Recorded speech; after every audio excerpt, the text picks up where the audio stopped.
Petrol అయిపోవచ్చాలుందిరా. అరే అరే petrol bunk ఉన్నట్టుంది ముందు. Left side left side.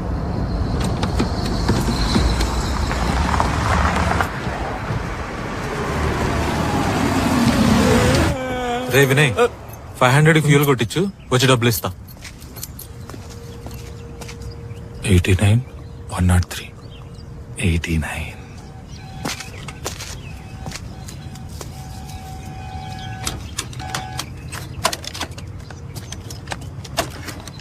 అరే వాడేంటి పెట్రోల్ బదులు డీజిల్ కొట్టిస్తున్నాడు? రేయ్ భయ్య రుకో రుకో రుకో. ఏమైందిరా? అరే ఇది పెట్రోల్ బండి రా, ఇందులో డీజిల్ కొట్టిస్తావేంటి? ఈడ పెట్రోల్ ట్యాంక్ మీద పీ కనబడుతున్నారా నీకు? కళ్ళు దొబ్బినాయా? పి అంటే ప్రశాంత్ అనుకున్నారా? రేయ్ అంటే మన బండ్ల మీద మన పేరు రాయిస్తాం కదరా. అరే నీకేమో కోపం ఉంటే సంపి దొబ్బేరా నన్ను. ఇట్లా చేయకు. తెలిసి చేస్తావో తెలియకుండా చేస్తావో అర్థం కాదు. వాడికేమో మనసు లేదు, నీకేమో మెదడు లేదు. మానసిక వికలాంగులు అందరు నా దోస్తులై పాడారు కదా దరిద్రులారా. చెయ్యి